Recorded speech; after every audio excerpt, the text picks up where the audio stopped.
Bismillahirrahmanirrahim. Assalamualaikum warahmatullahi wabarakatuh. Today's lesson is a dialogue. A dialogue about some phrasal verbs. So the lesson is about phrasal verbs and it is in form of a dialogue or a conversation. So welcome to the lesson. You've been cutting classes recently. Why is that? You've been cutting classes recently. Why is that? Well, you see, never mind. I know you'll make up something like you always do. I know you'll make up something like you always do. No, it's not like that. No, it's not like that. No, it's not like that. How is it then? Give it to me straight. How is it then? Give it to me straight. My parents traveled and I had to take care of my other siblings. My parents traveled and I had to take care of my other siblings. I don't buy it. I don't buy it. Well, it's the truth. Well, it's the truth. Dialogue, a conversation between two people, is called a dialogue. When two people are talking, they're having a dialogue. You've been cutting classes recently. You've been cutting classes recently. To cut a class is to be absent. To be absent from the class or from a mandatory event, an important event that you are supposed to attend. Then you are absent. We say you are cutting class. So to cut a class is to be absent from school, to be absent from class. You are cutting classes without a good reason. This mostly it means you are not present, and most of the time you don't have a good reason for your absenteeism, why you are absent. So you've been cutting classes recently, which means you have been absent from school recently, these days. Why is that? What is the reason for you being absent? What is the reason for you being absent? Well, you see, so the student starts to explain. So this is the teacher asking the student the question. So the students have been dodging the classes. The students have been cutting class. So the teacher is asking the student why the student has been cutting classes. So the student starts to explain. The student says, well, you see now, or the teacher interrupts the student. The teacher interrupts the student before the student finishes, giving the reason why they are absent. Well, you see, so now this means he wants to start explaining, but the teacher stops him before he finishes. So the teacher says, never mind. Never mind. Never mind means forget it. Forget it, meaning it is not important. I don't want to know. Just forget it. When somebody tells you forget it or never mind, they mean that they don't want an answer anymore. They have asked you a question earlier, but they have changed their mind. Now they don't want an answer anymore. You ask somebody a question, and then you change your mind. You say, I don't even need an answer. So you say, never mind, forget it. Meaning, I no longer need an answer from you. It's okay. You don't have to explain anything. You don't have to tell me anything. You don't have to answer my question. Never mind. I don't need an answer anymore. Never mind. Forget it. I know you'll make up something. I know you'll make up something. To make up something or to make up a story is to create to compose, to make a story that is not true, to make up something here, to come up or to say something that is just to get out of the situation. Okay? You make up something to make up an excuse.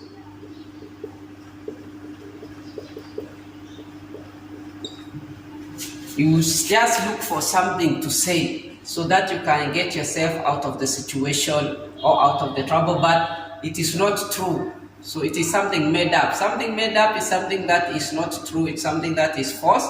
It is something just to get yourself out of the situation. So this student, maybe the student has a behavior of cutting classes, being absent from the classes. So the teacher knows the behavior of the student. So he says, I know you'll make up something. So you will come up with a story. The story may not be true, it may be true, but you always have something to say. So I know you'll make up something like you always do. Every time I ask you, why were you absent? Why were you absent yesterday? You will make up, you will tell me something. You always have a reason. No, it's not like that. No, it's not like that. It's not like that. It is not what you think.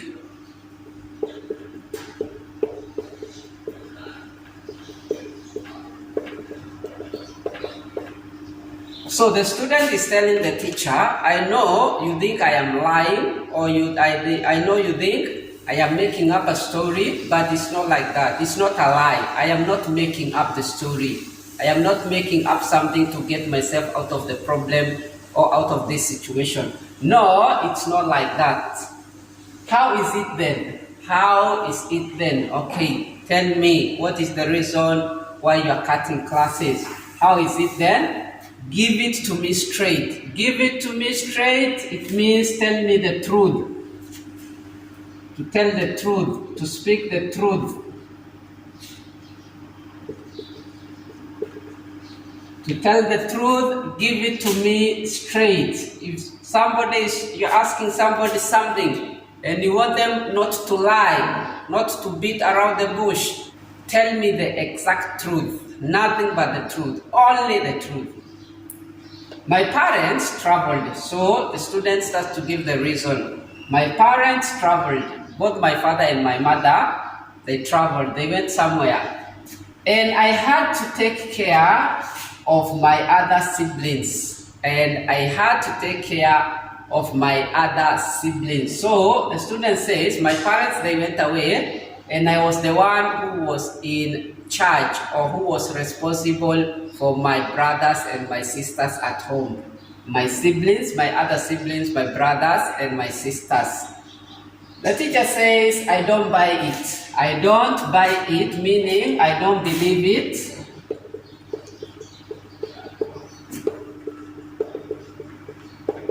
Or I don't agree.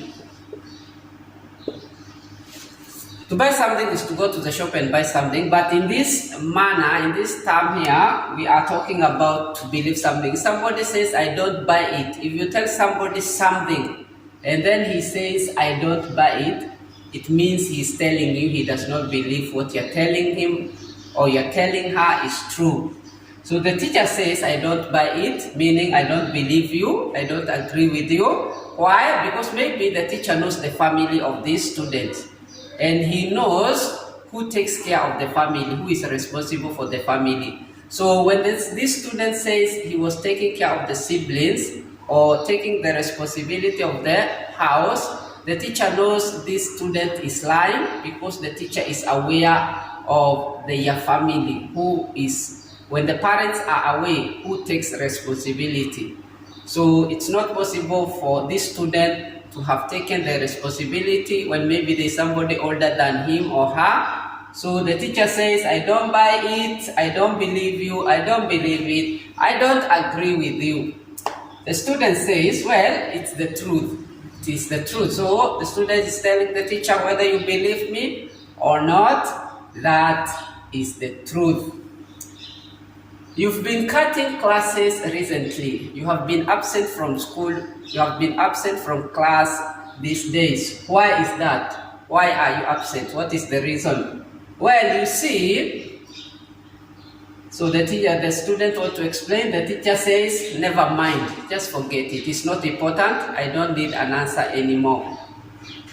I know you'll make up a story like you always do. I know you will make up something like you always do. I know you're going to make an excuse. I know you will give me an excuse like you always do. Every time I ask you why you're absent, you always give me an excuse. No, it's not like that. No, the student says, it's not what you think. It's not like before. This time it's different. I'm telling you, I am genuine. What I'm telling you is genuine. It's not like that. How is it then? Give it to me straight. The teacher says, okay, give me a reason for being absent. Give me the reason for cutting classes and tell me the truth. Give it to me straight. My parents traveled. My parents went away. My father and mother, they were not at home. They traveled, they went somewhere, and I had to take care of their family. I had to take care of the other siblings. I was the one in charge of my brothers and my sisters. The teacher says, I don't buy it. I don't buy it. I don't believe you. I don't believe what you're telling me is true. I don't agree with your reasoning. Why? Because I know your family, things like that. Well, it's the truth. He's confirming his words are the truth. Well, it's the truth. This is where we come to the end of the lesson. The lesson was a dialogue between a teacher and a student. And the lesson is based on phrasal verbs. The phrasal verbs are what we were concentrating on. And until next time, wahada wabillahi taufiq. Assalamu alaikum warahmatullahi wabarakatuh. Please subscribe, like, comment, and share. Thank you.